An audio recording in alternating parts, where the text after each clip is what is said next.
বন্ধুরা, আশা করি সবাই ভালো আছো। Welcome to my mini blog. আজকে আমরা সবাই মিলে তল্পি তল্পা গুছিয়ে যাচ্ছি গ্রামের বাড়ির উদ্দেশ্যে। আমি, আমার ছোট ননদ নন্দাই, অর্ষিতা আর আমার পুচকে আদিত্য সোনা সবাই এখন যাচ্ছি বনগাঁর গ্রামের বাড়িতে।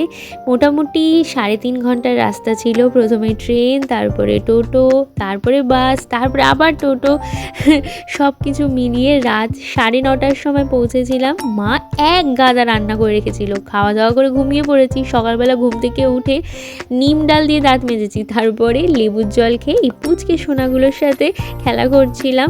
আজকে আমার ছোট নন্দাই মাংস রান্না করেছে, যে কি দারুণ টেস্ট হয়েছে কি বলবো। রান্না তখনও শেষ হয়নি, কিন্তু আমরা হামলে পড়লাম কষা মাংস খাওয়ার জন্য। কি যে টেস্ট কি বলবো।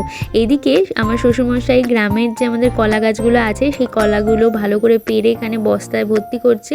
আমাদের সামনেই মালিপোতা বাজার আছে, ওখানে এগুলো বিক্রি হবে। আজকে এসেই এই বাতাবি লেবু গাছ থেকে 2টো বাতাবি লেবু পাড়া হয়েছে, সেগুলোকে মেখে এখন আমরা সবাই খাচ্ছি।